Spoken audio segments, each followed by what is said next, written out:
Lamise Elbatar was born in Egypt with a condition called a venous malformation, which has continued to grow all her life and has caused the lower right side of her face and the majority of her lips to protrude.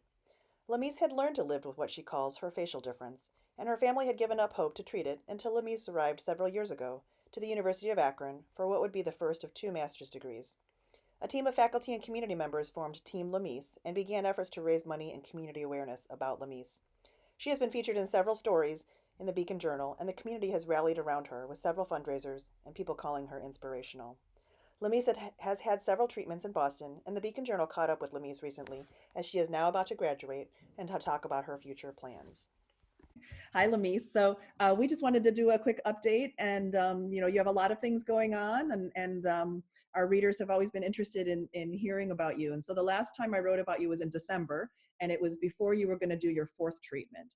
And I know your first treatment in Boston at Boston Children's was very dramatic because it was your body was not used to it, and so that helped. Second and third treatments you said were a little less effective. Talk to me a little bit about this fourth treatment that was in January. The fourth treatment actually didn't go as what was planned. The doctor was planning to have more of a drastic surgery this time and like a surgical procedure, but they planned to make it only injection procedure like the regular procedures that we usually have because of the time they wanted me to stay in at least 3 months in Boston, which wasn't available. But for the the noticeable impact is not as noticeable as before. The first one was amazing. The other one was more internal work. Okay. And then finances, people have been very generous in the GoFundMe in the community helping you out. So the GoFundMe has been helping with the first procedure was not as well covered by Boston. So the GoFundMe helped with that. The second one, Boston covered part of it. The third one, they covered all of it. And this fourth one, you believe they will be covering it, although there are still, like some of the major costs are covered, but you still have lab work and other things that need exactly. But they told me they are going to be covered, but this is the last one that they will be able to cover. Okay. And so then that has a lot to do with this future that you and I are going to talk about, which is that you need to find a job and you need to get insurance in order to do that. But first of all, you are graduating here virtually because of the COVID-19 situation. But it is, as you were saying, you've had your graduations before. This is actually going to be your second. Yes, for my first degree, yeah. Yeah, so this is their second master's degree in supply chain management. But it has been hard, right? You've been like everybody else, staying at home. You're a very social person. So it's been hard being at home. Yeah, I'm not getting used to this at all. I know we have to protect ourselves and the others. So I just take morning walks every once in a while. But other than that, I don't have any social interaction, which is I thrive on social interaction.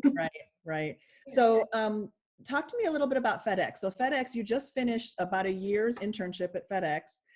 You were hoping for perhaps a full-time opportunity for there, but because, the economy that we're all in, with COVID, they are offering you kind of a safety net. So can you explain to me what happens here next?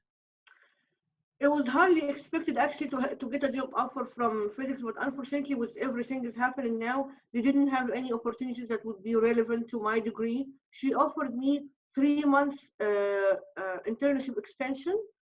It's gonna start once I get approved, my OPT get approved, which is like work permit for international students.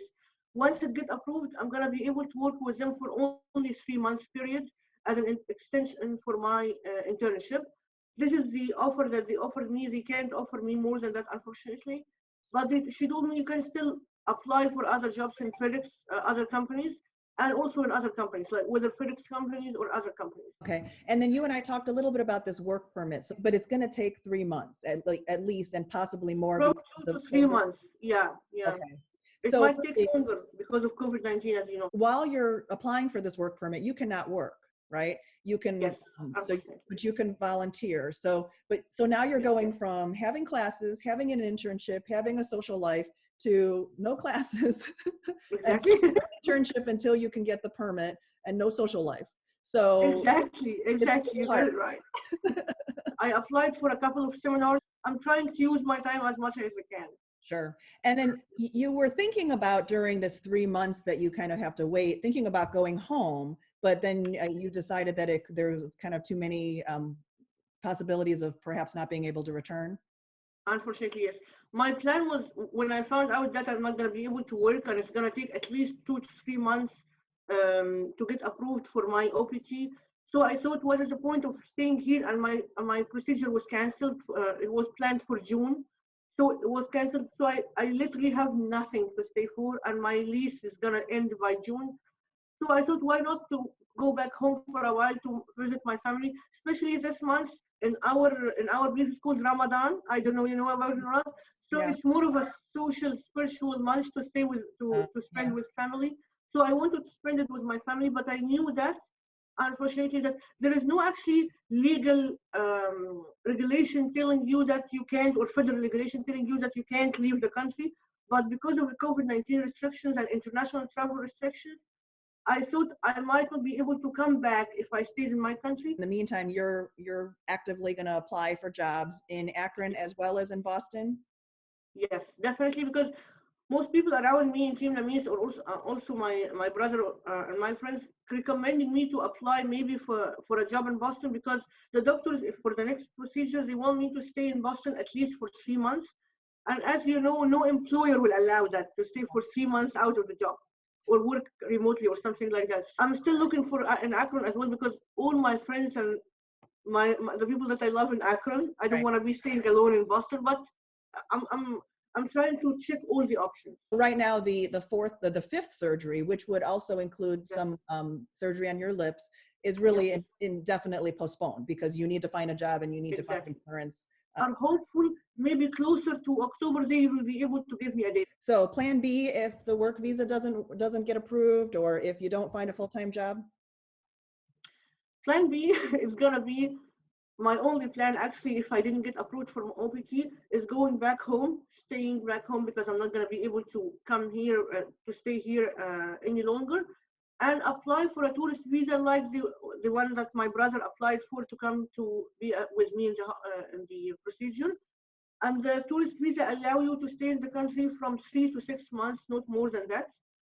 So it's gonna be only like coming for a treatment and then leave, like for a procedure and then leave, Mm-hmm. because I'm not allowed to work on a tourist visa. Mm-hmm. But still, I can apply for jobs if employers will be able to sponsor me for an H1B1 visa. I'm gonna be able to be working here. But other than that, I'm not allowed to work.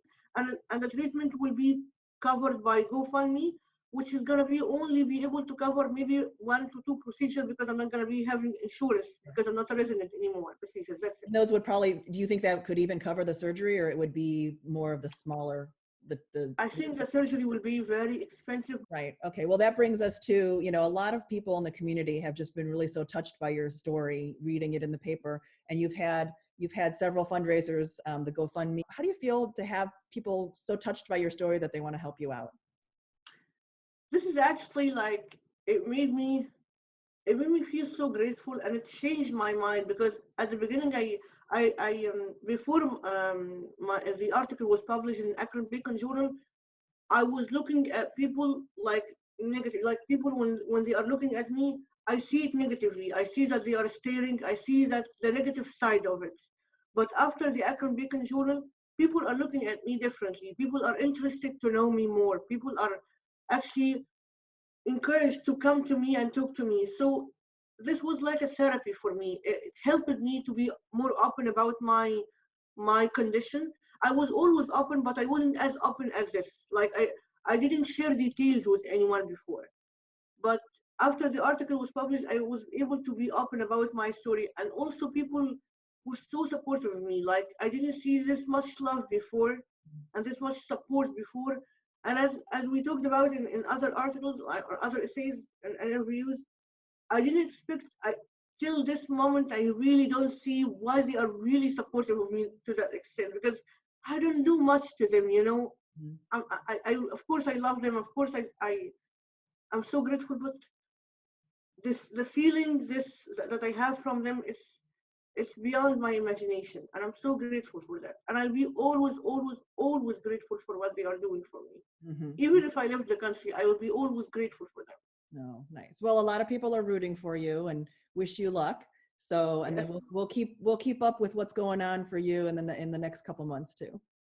Yeah, I'm excited. Hopefully, it's gonna be a good news.